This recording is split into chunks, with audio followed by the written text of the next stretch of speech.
Fala, Vete do meu coração! Seja muito bem-vindo! Mais uma live do Projeto VetSK. Eu sou o Felipe Cambruzzi, eu ajudo veterinários a ter uma renda de 10 mil todo mês sem precisar se matar e trabalhar.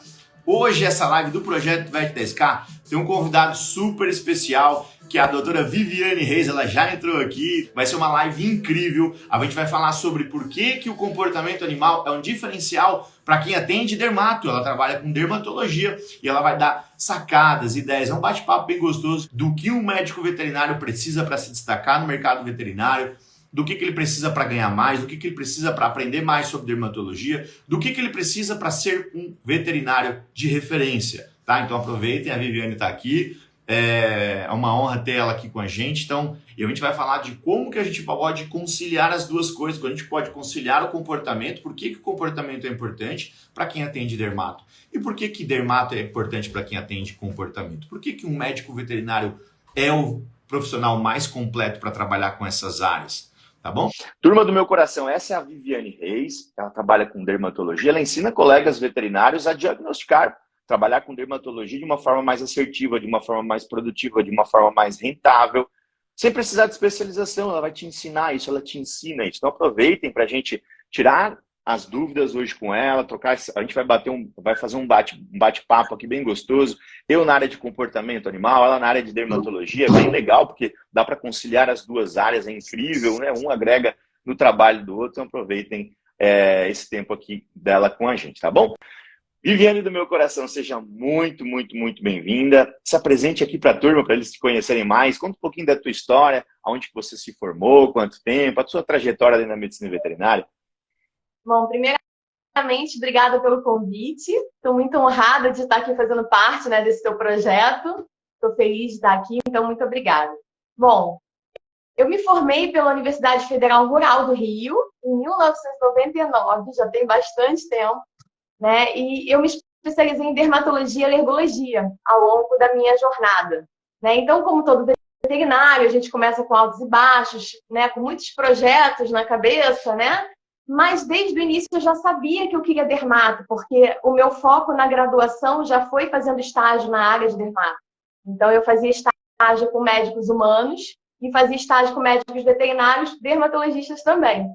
Então, assim, eu já me formei já querendo migrar para essa área, mas quando a gente começa fazendo tudo, né? Como todo veterinário. Então a gente cai de cabeça na internação, a gente cai de cabeça fazendo cirurgia, castração, e depois a gente migra para a área que a gente ama, né? Então foi assim. Aí ao longo da minha jornada, eu também estudei um pouquinho de marketing e tal, e comecei a migrar também para o ramo de ensinar, que era uma área que eu senti necessidade pelas pessoas que me procuravam para tirar dúvida. Então, assim, eu comecei a divulgar o meu trabalho no marketing, né, falando que eu era dermatologista e ganhando seguidores como clientes, né, que vinham me procurando com os animais com problema de pele. E aí os veterinários começaram a me procurar para tirar dúvida de casos deles. Né? E eu achei interessante isso, né, porque eu comecei a ensinar eles, mesmo sem ter a pretensão de um dia lecionar. Né? E um belo dia me falaram que eu explicava bem, que eu servia para isso, que eu era didática. Eu falei, nossa, realmente eu sou? Será que eu sou? E aí não foi uma pessoa, foram várias pessoas me falando isso. E aí eu tive esse insight de montar um curso que me pediram também. E na época, você não tem nenhum curso? Aí eu falei, curso?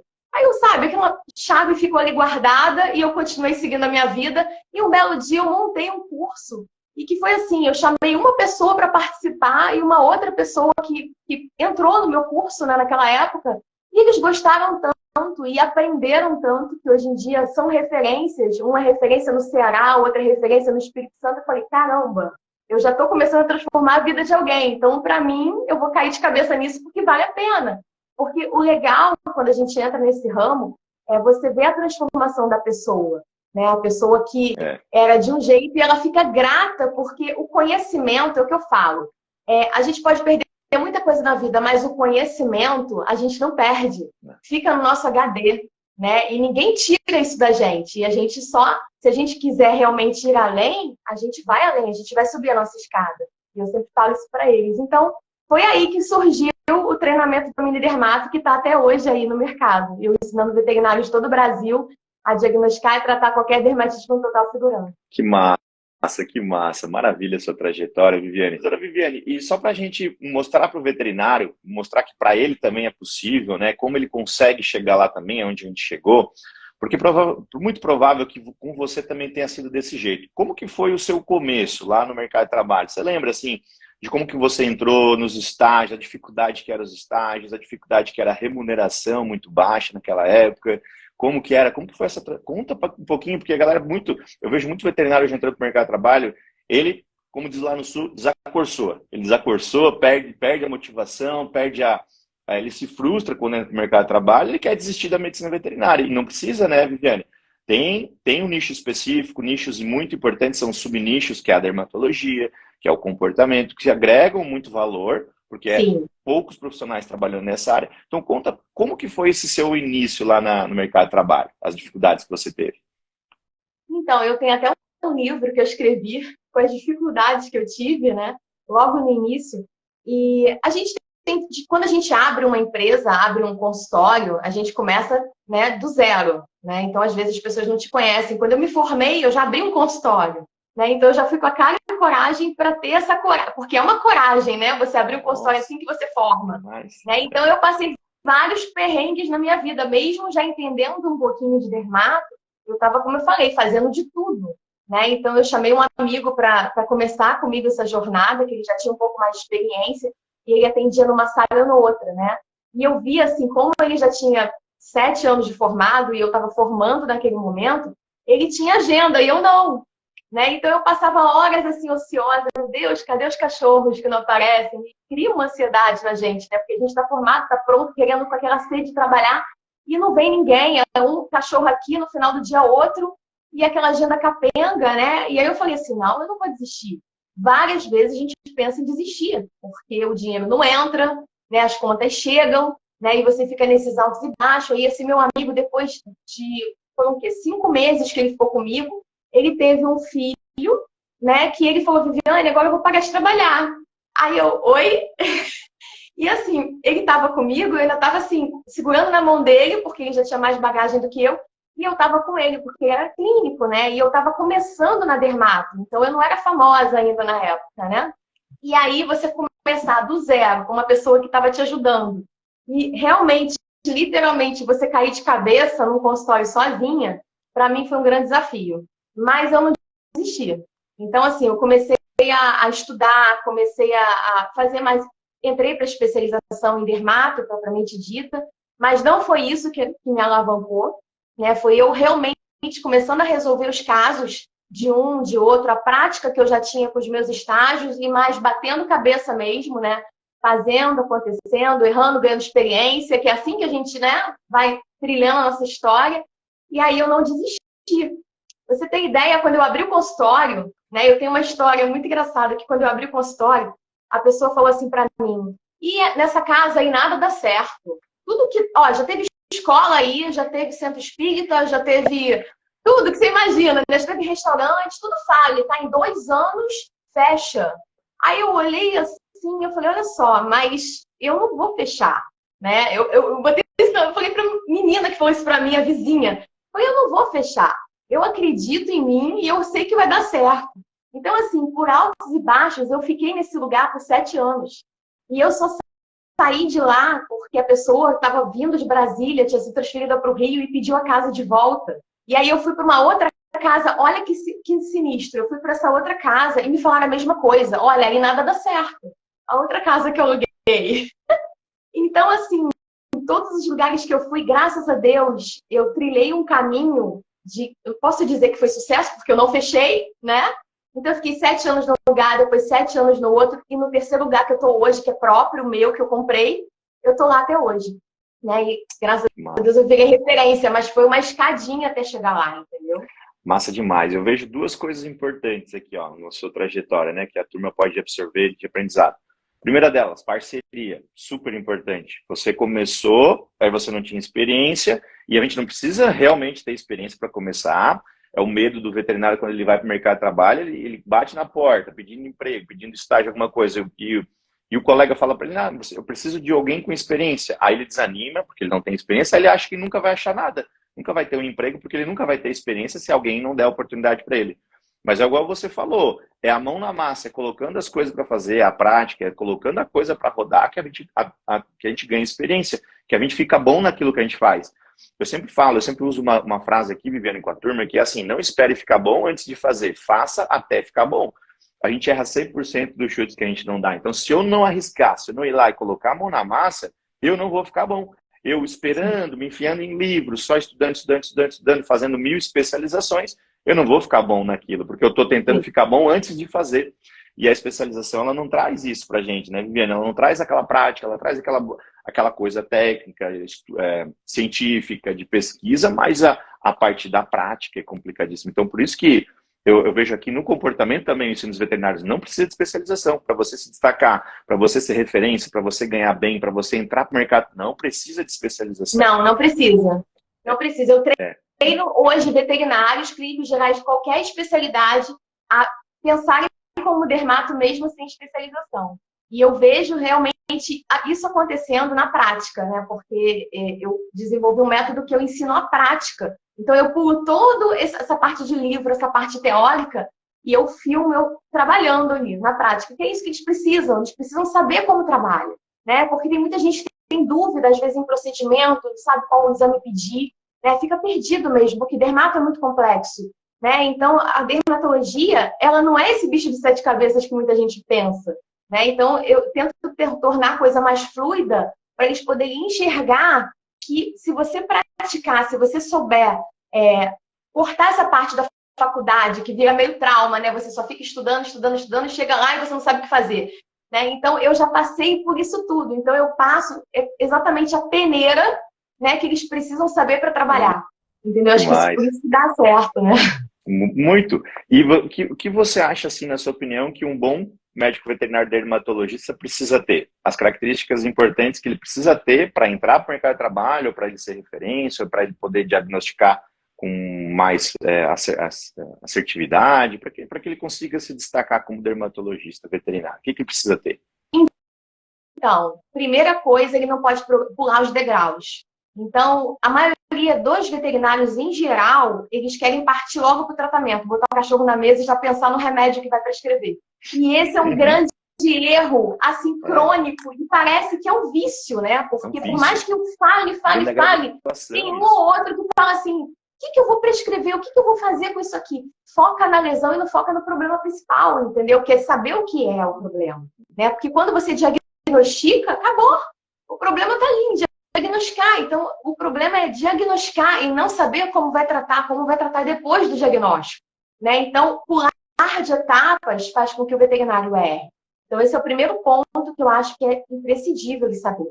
Agora, em relação a materiais, um veterinário para trabalhar com dermato, hoje ele não precisa de microscópio, ele precisa de um laboratório parceiro. Então, nada impede dele subir, né? O que impede é se ele tiver uma crença limitante que ele não é capaz. Porque eu costumo dizer, às vezes, a pessoa coloca uma crença nela que ela não é capaz e enxerga um monstro que não existe, né? Então, se ela quebrar esse monstro, tipo assim, joga o monstro pro lado e vambora, entendeu? Ela acreditar nela mesmo, porque não adianta eu acreditar em você. Você tem que acreditar em você, né? Então, é isso que eu tento passar para eles, que se eles souberem isso, né, e se dedicarem, né, e puxar para o diagnóstico, é você formar parceria com o laboratório, formar parceria. Se você não tem dinheiro para abrir uma clínica, você faz domicílio, você se divulga, você começa a atender, começa a resolver, você começa a dar cartão, o próprio cliente vai te indicar, você faz parceria com o pet shop para te indicar, você faz parceria com banhosa, né? Aí amanhã depois você tem dinheiro para abrir um consultório, você abre. Se você não tem, tá tudo bem. A hora que você tiver grana, você compra um microscópio. Se não tiver, você pega o emprestado e vai trabalhando, é não desistir. Porque desistir não pode fazer parte do seu repertório. Exatamente. Bom demais, a gente tem uma visão muito parecida, Viviane. Eu vejo você falando assim, é muito parecida a nossa visão. Que são habilidades que o veterinário, que todo médico veterinário deveria ter, né? Para se destacar, para ser referência, que não são nem... a gente não está nem falando de habilidades técnicas, a gente está falando de habilidades comportamentais de pessoa mesmo, Sim. né? Que é a crença que você falou, é a perseverança, é a empatia, é a comunicação, saber se comunicar com as pessoas de um jeito melhor, para poder passar o diagnóstico. Exatamente, com as pessoas. Com as pessoas. pessoas, lidar com pessoas, né, Viviane? Que é uma coisa do veterinário que vem imbuído lá na cabeça dele, dada a graduação, essa questão do medicar, de tratar lá no final da cadeia, lá no final do problema, já que é um medo dele que ele tem, que ele não sabe fazer, ele tem medo de quando ele vai para o mercado de trabalho. Essa questão de lidar com pessoas, que ele acha que não vai lidar com pessoas nunca.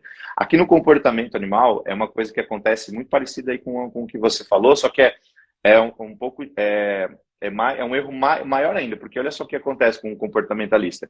Ele vê um problema, por exemplo, de coprofagia, um problema de ansiedade de separação, síndrome de ansiedade de separação, daí ele vai lá no final da cadeia, ele quer um psicofármaco, um botão que aperta no cachorro, para o cachorro parar de latir, para o cachorro parar de ser ansioso, para o cachorro parar de comer cocô, enfim, um botão que aperta, um botãozinho mágico que aperta e pare tudo. Isso, muitas vezes ele faz uma consulta comportamental para fazer isso, aí ele passa um psicoativo, uma droga psicoativa, modula o comportamento de um dia para o outro ali, mais ou menos, e só que ele não corrigiu o problema. Ele só tapou o sol com a peneira, ele só corrigiu um sintoma, uma resposta comportamental do cão. Aí ele bate a mão nas costas do tutor e vai embora, e não tem acompanhamento. Aqui a gente ensina diferente, eu ensino ele a fazer atendimentos de recorrência, com acompanhamento, com manejo comportamental, e aí o que acontece? A gente vai na raiz, lá na raizinha do problema. A gente não foca nem no problema final, a gente esquece o problema final. É igual você falou aí, esquece o problema final, vai lá na Esquece o tratamento, exatamente. Vai na raiz do problema, na causa, oriunda. O que está acontecendo aí? Às vezes é a rotina que mudou do cão, que não tem nada a ver lá com o comportamento final, mas é a rotina lá no início, que vai desencadeando todos os problemas comportamentais. Então, comportamento, aí a gente vai lá na raiz.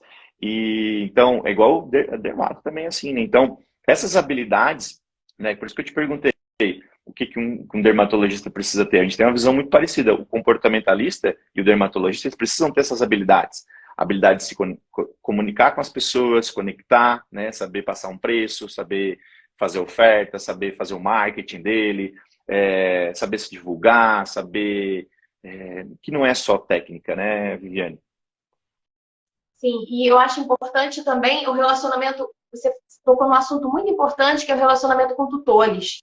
Então, eu sempre falo isso aí é uma coisa crônica que também tem na medicina veterinária. As pessoas, eu já escutei gente falando que eu não quero falar com dono de cachorro, eu prefiro cuidar de cachorro, mas não quero falar com dono. Como você não vai falar com dono? Você tem que ser o seu parceiro para fazer o que você está pedindo. Então, a relação... Fala isso, né? Eu sempre falo isso, a relação veterinário, tutor, paciente tem que estar interligada, é um triângulo. Então, você tem que trazer ele como seu parceiro para ele poder seguir o que você está passando. Então, você tem que gerar uma empatia, você tem que trazer ele para o seu lado, sim. Você tem que saber se posicionar, explicar e ganhar autoridade em relação a ele, porque ele tem que te ver como uma pessoa que vai resolver o problema dele, né? Para ele poder seguir o que você está passando. Então, se você não tiver esse feeling e você falar, eu demito o tutor, e, gente, eu já escutei isso em grupo. E como você demite o tutor? Não existe isso, gente. O tutor faz parte da sua vida. Né? Assim como o animal, que você estudou o animal, mas quem é que vai cuidar do animal? O tutor. Então, se você não tiver uma boa relação com ele, ele vai embora. Aí as pessoas não enxergam isso. Elas precisam enxergar que o tutor é nosso parceiro. A gente tem que trazer ele para o nosso lado e virar amigo, parceiro mesmo, porque ele que vai fazer o tratamento na gente. A gente só vai prescrever. Bom, demais. Eu ensino isso aqui também, Viviane. Que legal que você falou disso. Porque a gente vira amigo do tutor. Sim. Quando a gente faz atendimento de recorrência, a gente está toda semana, pelo menos uma vez por semana, lá na casa dele, né? Quando faz em domicílio. E aí é muito fácil criar essa amizade. A gente cria amizade com as pessoas, porque o atendimento comportamental, ele não tem aquela questão, assim como o dermatológico, né? Ele não tem aquela questão do plantão, risco iminente de morte, o cão morrendo, aquela pressão toda de resolver o mais rápido porque o cachorro está morrendo. É um serviço mais leve, não tem pressão, né? Então, a gente consegue lidar melhor com isso, com esse lado emocional dos tutores. A gente consegue também entender mais como que funciona, porque a gente tem mais tempo para passar ali com ele. E se a gente não faz isso, igual você falou, a gente, depois, o que acontece? O doutor chama o médico veterinário de mercenário, que só pensa no dinheiro. Por quê? Porque ele tá passando essa imagem, o veterinário que não entende essa habilidade, ele está passando uma imagem para o tutor que ele está atrás do dinheiro dele, está desesperado pelo dinheiro. Não resolver o problema, igual você falou. Mostrar que está ali para resolver uma dor, resolver um problema. É assim que o dinheiro vem, né? Mostrar que você está ali para resolver um problema que ele tem, não o contrário. E isso aí fica muito mais fácil de passar um valor, por exemplo, quando vai precificar, né? Porque o tutor já entendeu tem valor o seu atendimento. Você não está só atrás do dinheiro dele, vamos dizer assim. Então, isso tudo faz parte de habilidades que a gente aprende e que a faculdade não ensina, né, Vivi? A faculdade não ensinou a gente, lá na graduação, ele não ensinou como que se relaciona com pessoas. E de vez em quando, eu puxo a orelha de um colega aqui, que vem que ou, por exemplo, assim, eu vejo na bio do Instagram escrito isso, sabe? Ou ele fala isso nos stories. Ah, prefiro 1000 vezes lidar com animais do que lidar com pessoas. Não, eu não gosto de pessoas. Tipo assim, tá afastando as pessoas. Isso é um slogan que eu não sei quem criou, né? Mas ficou na cabeça, as pessoas reproduzem, parece telefone sem fio, né? As pessoas às vezes falam e não estão tendo noção do que estão falando. Fala sem pensar, exatamente. É muito grave isso, porque afasta a pessoa, né? É só você pensar um pouquinho, antes de você falar, pensa assim, Ivete. Se você vai em alguém para te atender, um médico, por exemplo, que ele fala, eu prefiro lidar com animais do que com pessoas, e você vai lá e ele prefere...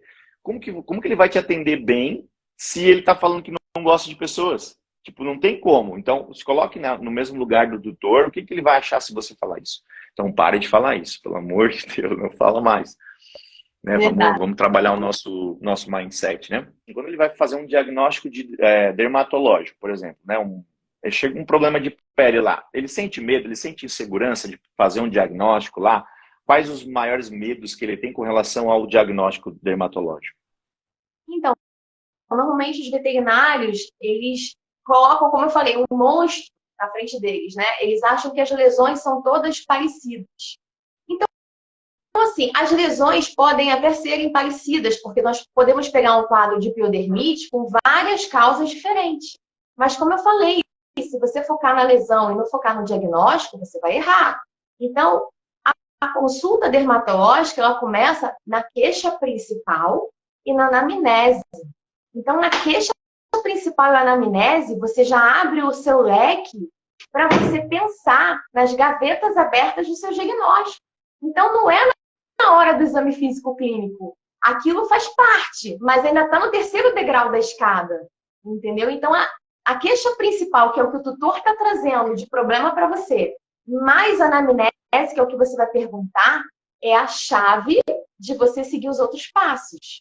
Então, por isso que eu falo, é uma coisa boba, que ninguém às vezes dá valor a isso, mas se ela não fizer isso de uma forma correta, ela não vai chegar no diagnóstico. Porque ela pode fazer a pergunta errada, se ela não tiver atenta, porque eu sempre falo, eu pensei na sua área de comportamento, né, até para citar uma coisa de comportamento.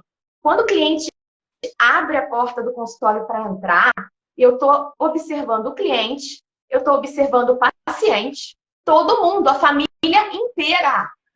Aí eu pensei para a sua área, porque ali gera uma emoção, gera uma família, porque o cachorro está introduzido dentro da família. O cachorro agora, eu falo que nós somos geração, cachorros são Nutella, né? Assiste Netflix, come pipoca com a gente, os meus são, eu tenho 2 gatos e um cachorro. Meu filho, todo mundo fica no sofá. Então, assim, eu entendo eles, porque eu também sou assim, né?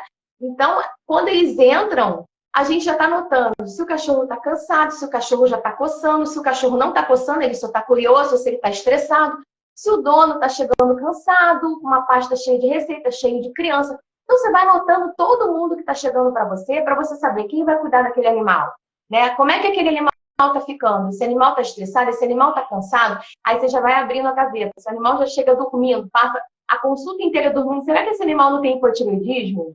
Será que não é só alergia? Será que ele não tem uma endocrinopatia? Se o animal chega prostrado, será que ele não está com uma doença sistêmica e não é só uma dermatopatia? Olha quanta coisa a gente vai observando só dele entrar na consulta. Antes de eu perguntar, entendeu? Então, assim, a ficha já está preenchida, porque eu tenho uma ficha de anamnese que já é previamente preenchida por eles, e quando eles entram, eu só enxugo o que eu estou vendo, para juntar a queixa principal e otimizar a consulta. Então, com isso, com esses comportamentos que chegam para mim, se o animal está bufitálmico, se o animal está com o abdômen pendular, se o animal está com caquexia, se ele está obeso, né? Se ele está com queda de pelo, você já está olhando ali, ó, você nem botou o cachorro na mesa, ele chegou e foi te cheirar. E aí você já passou a mão nele, você já viu que ele está com a cabeça assim, ó, ou seja, o cachorro dele está com otite. Aí você já vai pensando, ele está ali, ó, lambendo pata. Aí ele pode ser atópico, ele pode estar com uma pododermatite, pode ser um pouco estranho. E aí você vai abrindo os leques antes de você fazer anamnese. Você só está olhando o comportamento, mais nada. E aí você vê, de repente, se aquela mãe está grávida, com 2 filhos ali, será que ela vai ter tempo de fazer 2 banhos por semana? E aí você já começa a pensar, quem mais da família está ali?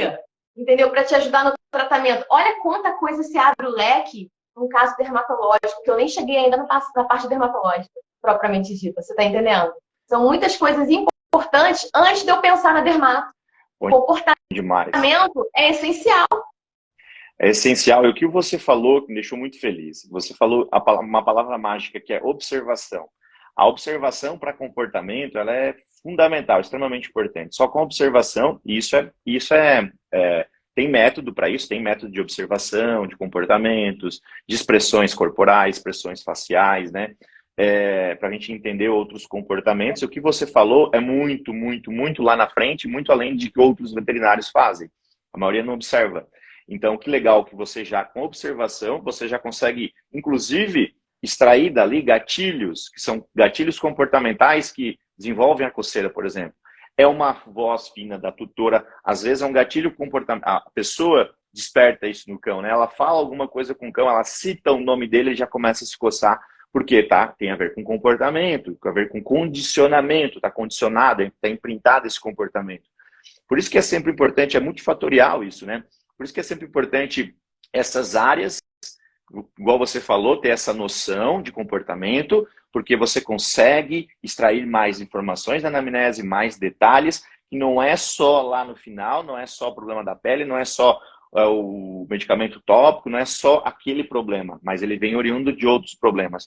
E você sabendo um pouquinho de comportamento, você pode melhorar, falar de manejo para esse tutor, melhorar alguns manejos que ele pode fazer lá dentro de casa para melhorar esses gatilhos, para tirar o estresse do gatilho, mudar palavras, mudar a comunicação. Muitas vezes é comunicação com o cão que gera isso, a comunicação na forma de bronca, na forma de grito, que gera estresse, gera ansiedade, que vem os outros problemas.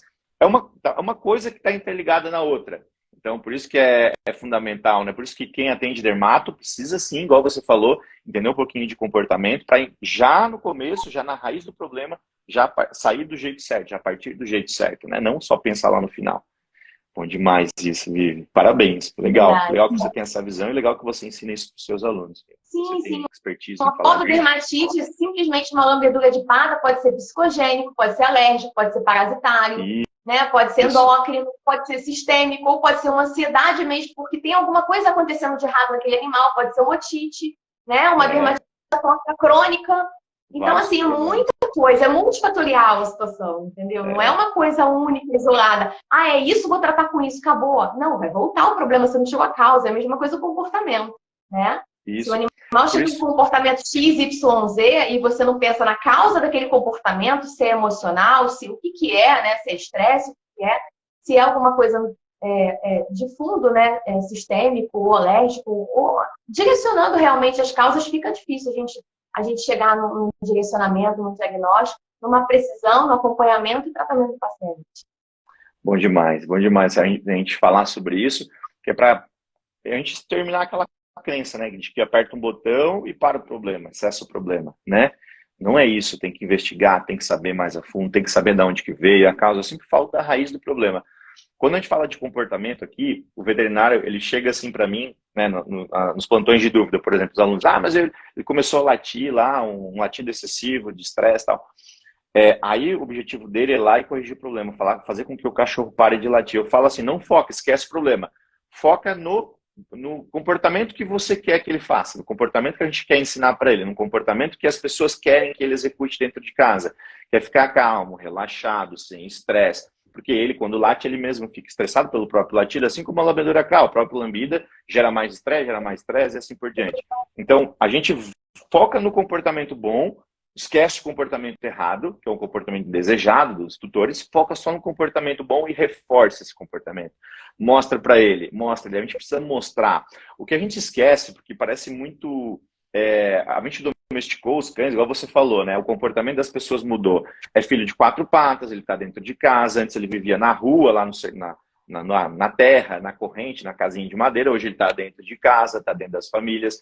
A gente se comporta, a gente antropomorfiza muitas emoções nossas, espera deles, né, em troca.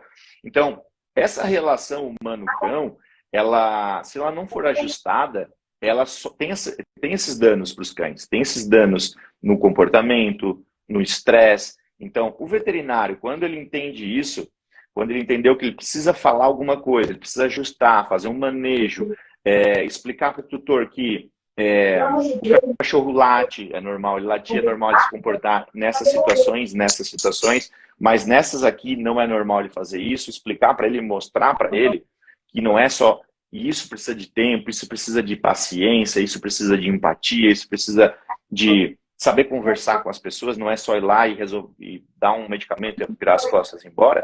Quando o veterinário ele entende isso, ele se destaca, porque ele atende de um jeito diferente.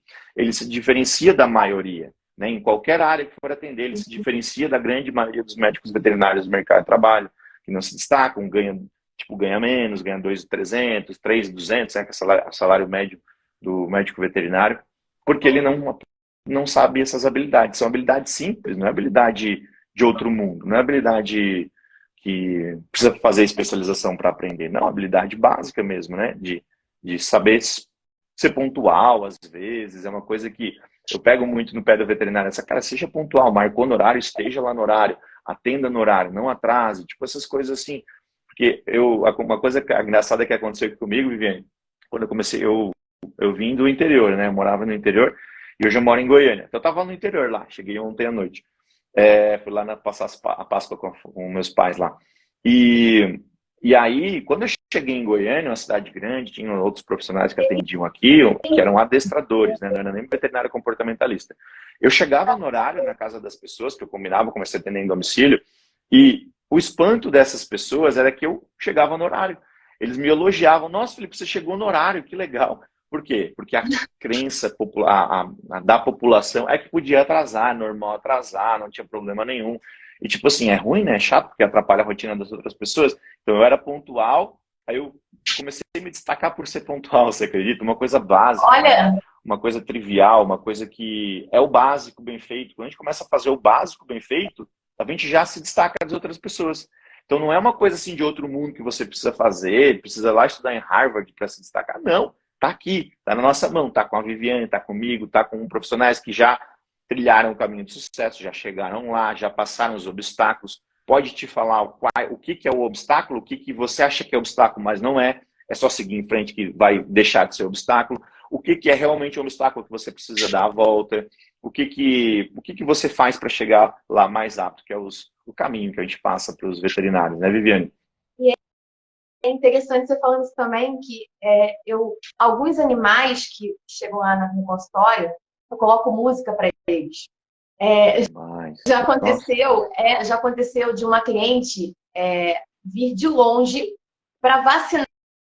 Eu não vacino, né? Eu sou dermato, mas ela falou que eu tinha que vacinar o cachorro dela porque o cachorro quebrava todas as clínicas. E quando ele chegou para a minha clínica, ela já me avisou que eu tinha que ter um horário diferente, era um Bull Terrier. Ela falou que ele era agressivo, então o que eu fiz? Mantra na recepção, mantra no consultório, e existe no YouTube, eu falo isso, né? Existe no YouTube música para acalmar cão. Você deixa lá 2 horas. Desenvolveram isso. E aí eu coloquei, tanto na recepção como no consultório. E aí eu fiz todo um trabalho. Eu tenho isso tanto para cães e gatos, eu tenho áreas diferentes para atendimento, né? Com entradas independentes, para poder ter aquele conforto dos animais de espécies diferentes, que eu acho isso importante também. Você ter um local só para felino, um local para cão, se você puder, claro, né? Hoje em dia eu posso, então eu coloquei locais diferentes. Então o felino fica solto, brincando, e eu deixo ele lá, entendeu? Eu vou atender os outros e ele fica lá. No momento dele, eu chego perto dele. Ele já escutou minha voz, ele já viu eu passando, ele já sentiu meu cheiro, e eu não tô nem aí para ele, eu vou atender ele depois. Porque ele tem que se ambientar primeiro no ambiente. O felino é completamente diferente do cachorro, né? E o cachorro também chega agitado, o cachorro latindo, a gente diferente. Então você precisa deixar ele cheirar você. Não é só, vamos lá, bota na mesa. Só isso já gera estresse. Sim, então, assim, demais. Esse fato dele chegar, te cheirar, deitar no seu pé, deixa. Uhum. Eu falo isso para os clientes. Tá cheirando. Não, deixa, larga ele, deixa ele aí. Porque ele vai sentindo o cheiro, ele vai sentindo a voz, vai sentindo que eu estou batendo papo com o dono dele. Né? Então, isso já vai gerando uma empatia do cachorro contigo. E aí, quando vai Conexão. examinar ele, eu também examino de uma forma diferente, eu boto ele de costas para mim. Porque os cães, eles se cumprimentam de costas, né? Eles não se cumprimentam olhando para outro, é desafio você encarar um cachorro de frente. Então, eu coloco ele de costas para começar a tocar a parte de trás primeiro, para examinar, para depois eu chegar na cabeça. Então, uma técnica que eu faço também que ajuda muito, que os animais não ficam agressivos comigo, eu quase não uso focinheira. Então, assim, são poucos que eu conto no dedo que eu vejo que o tutor não segura, que o tutor não tem controle do animal, aí eu vou usar por proteção de todo mundo. Mas fora isso, eu consigo levar numa boa com a psicologia que eu uso, entendeu? E a psicologia é massa no nosso trabalho. Se a gente souber conduzir a situação, muito. Nossa, você consegue coletar sangue, você consegue fazer tudo e o bichinho tá lá na boa, entendeu? E aquele que é o virado no giraia, né? O tutor já vai ficar feliz porque você conseguiu atender um cachorro que era virado no giraia, entendeu? Então é questão de abordagem mesmo, e bota música, deixa relaxar, fica todo mundo... O dono relaxado, o cachorro fica relaxado, você sabe melhor do que eu, né? Ó, paciência, persistência, repetição e coerência são 4 coisas fundamentais do comportamento. Paciência é uma coisa que ninguém tem, tá todo mundo na correria, todo mundo agitado, aí não dá tempo para o cão, que é o que você faz. Cara, que legal que você faz isso, Vivi. Tá muito bom mesmo, porque você dá tempo para o cão respirar, olhar, interagir visualmente com as coisas, olfativamente, detectar o medo que muitas vezes tem naquele ambiente, porque ele sente de outro cão que esteve ali. Então, é um ambiente fechado, um ambiente que teve manejo, teve contato. Muitas vezes é importante ele saber, ele ter espaço para poder lidar com essas coisas. Porque toda reação que ele tiver, por trás tem uma emoção. Então, a reatividade vem de uma emoção que ele tem, né, que ele sente. Então, se eu não der tempo para ele respirar, para ele sentir seguro naquele espaço, saber que ele tem rota de fuga, que ele pode sair, que a rota de fuga não é deixar a porta aberta, é tipo assim, é não conter ele, chegar e já conter ele, colocar em cima da mesa, igual você falou, dar espaço para ele interagir, farejar, andar pelo ambiente de uma forma tranquila, calma e segura. É muito importante para o estado interno dele. Uma coisa que você falou é o estado interno que o cão chega. O cão chega agitado, ele chega numa agitação muito grande, é um estado interno de euforia e agitação que ele chega. Quando você dá esse tempo, esse espaço para ele respirar, se conectar com você e se conectar com outros cães, outros animais, outras pessoas, muda o estado interno dele, muda para um estado de relaxamento e calma. Então é muito mais positivo fazer dessa forma. Só que, igual você falou, precisa de tempo, precisa de conhecimento, né? Saber disso, precisa de paciência. Coisa linda, invadindo a live. Ó. Precisa dessa preparação dos espaços, igual você falou. E o que você está fazendo dessa forma é uma espécie de dessensibilização que você está fazendo. É muito legal isso, porque você está modulando o comportamento dele através da dessensibilização, fazendo associações positivas o tempo todo, com dorso da mão para cheirar, com a forma de abordar o cão de uma forma tranquila, não encurralando o cão no canto, pegando ele, colocando em cima da mesa, colocando ele de costas e dessensibilizando os toques, né? A manipulação, o de segurar na pata para examinar, o segurar a cabeça, as contenções, tudo de forma positiva. E, em último caso, igual você falou, uma focinheira, uma contenção física de uma forma mais preventiva, né, para mordidas, assim por diante. E tem jeito de fazer com a focinheira de uma forma positiva também, que não seja traumática para o cão, que seja menos traumática para ele, que gere menos traumas futuros. Porque depois os cães ficam... Porque daí a gente tem que pensar, né, Vete, no meu coração. Você está ali todo dia no consultório, todo dia na clínica, todo dia recebendo cães. Você vai receber ele de novo. Então, se ele sai dali estressado, muito estressado, ele só condiciona isso cada vez mais com o seu espaço, o seu ambiente, você. Está tudo marcado para ele como uma informação negativa, condicionada. Fica imprintado na cabecinha dele essas informações negativas, cada vez mais, cada vez mais. Então vai ficar cada vez pior para você atender. Se você não reverter isso, ele vai vir cada vez que ele vai chegar mais estressado, um estado interno mais reativo, agressivo, muitas vezes. Então é um simples ajuste. A desensibilização, ela é uma delas, é uma das técnicas que se faz para mudar o estado interno e modular o comportamento do cão. Bom demais isso. Uma coisa que eu acho também interessante mencionar é em relação às crianças que vão no consultório, né? Porque às vezes os pais chegam com aquelas crianças correndo no consultório, a gente precisa dar o que fazer para elas. Elas estão fora do ambiente delas, fazendo uma coisa que elas não estão afim, elas estão querendo brincar, elas não querendo ir para o veterinário, e aí gera aquele conflito, né, de criança correndo, o pai brigando e tendo que segurar o cachorro, a mãe não sei o quê. Gatilhos, então eu né, tenho espaço para criança lá no consultório, que eu fiz. Que legal.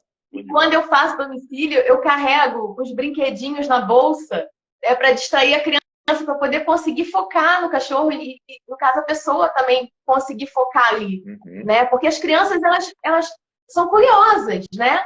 Então, se você der alguma coisa para elas fazerem, elas estão ali vidradas.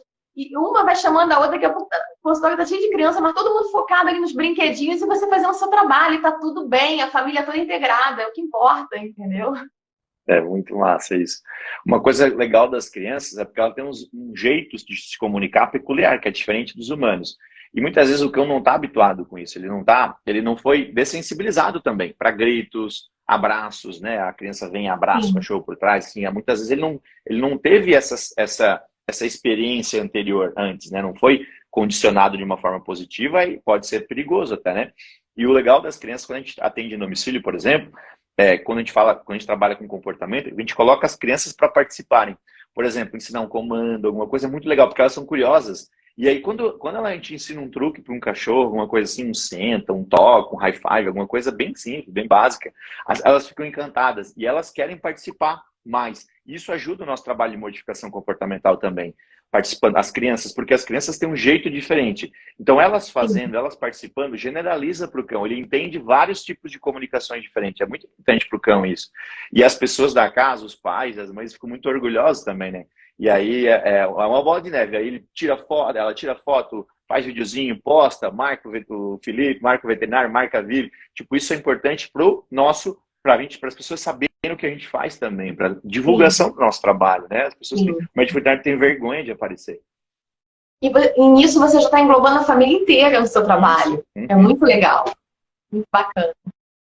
É legal demais.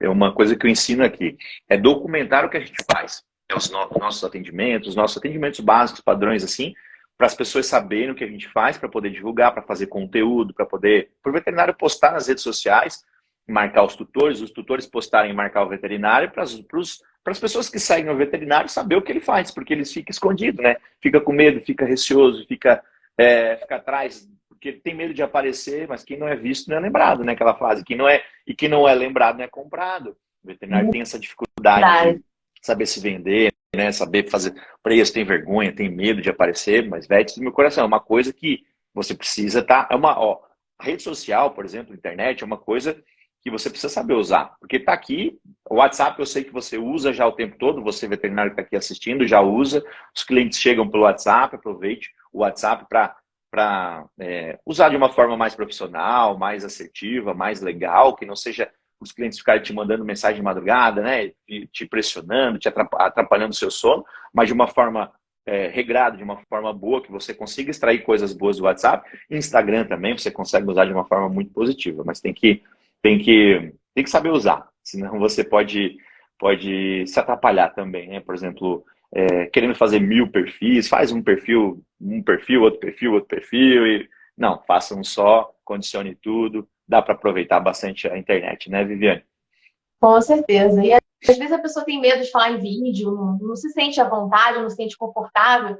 Então tem alguns alunos meus que eu até falo, eu incentivo, mas eu sou desconfortável em falar em vídeo. Eu falei, não tem problema, posta uma coisa escrita. Escreve um caso que você atendeu, conta uma história. Não necessariamente você precisa aparecer no vídeo, se você não se sente confortável, né? Então, para os veterinários que não se sentem confortáveis em falar em vídeo, conta uma história, bota foto, conta uma história, fala de um caso clínico. E aí, com isso, a pessoa que está lendo, ela já vai entender o seu trabalho, já vai, de repente, querer te conhecer pessoalmente. Você pode postar uma foto sua lá, não é? E aí, com isso, você já está gerando um valor aí para o seu atendimento e vai gerar algum cliente novo aí, que um vai indicar para o outro e assim vai. Ela precisa saber. É o primeiro passo, né? Primeiro passo. A gente, quando começou, tinha medo também. Meu primeiro atendimento também, eu fui morrendo de medo. Eu fui cagado, eu brinco com meus amigos, eu fui cagado de medo. Coloquei a fralda e fui lá e fiz, com medo mesmo. No dia do meu aniversário, meu primeiro atendimento foi no dia do meu aniversário, à noite, 8 horas da noite, eu estava lá atendendo as pessoas. Com muito medo, mas eu fui lá e fiz, né? Fiz o que precisava ser feito. É isso. Sim, é isso. e pedir ajuda, né, Vivi? A gente está aqui para isso, né? Os colegas que se sentirem com segurança na parte de dermatologia, na parte de comportamento, a gente precisa saber pedir ajuda, aprender a pedir ajuda, parar de ter medo de pedir ajuda, que achar que está incomodando o colega, achar que está incomodando o outro. Manda no direct pra gente, peça ajuda, não fica para trás, sempre peça dicas, ou como que faz para chegar lá, como que faz para trabalhar com comportamento, como que faz para trabalhar com dermatologia. A gente está aqui para ajudar, né, Viviane? Isso aí. Ninguém nasce sabendo, né? Todo mundo nasceu neném, começou a engatinhar e depois começou a andar. Então, se todo mundo nasceu neném, todo mundo nasceu sem saber. Foi aprendendo aos poucos. Então, assim, a dúvida de alguém nunca vai ser ridícula, nunca vai ser boba, porque aquela pessoa que sabe explicar aquela dúvida, ela também já teve aquela dúvida, para ela poder saber a resposta. Então, é isso. Bom demais. Viviane do meu coração, que legal esse bate-papo. Gratidão demais, Viviane, pela tua presença aqui, pelo teu tempo, o teu carinho aqui comigo, com os meus seguidores aqui também. É um prazer e uma honra. Tamo junto. Um abraço. Tchau. Obrigada, tá, pelo convite. Fica com Deus. Valeu. Com Deus. Tchau, tchau. Tchau.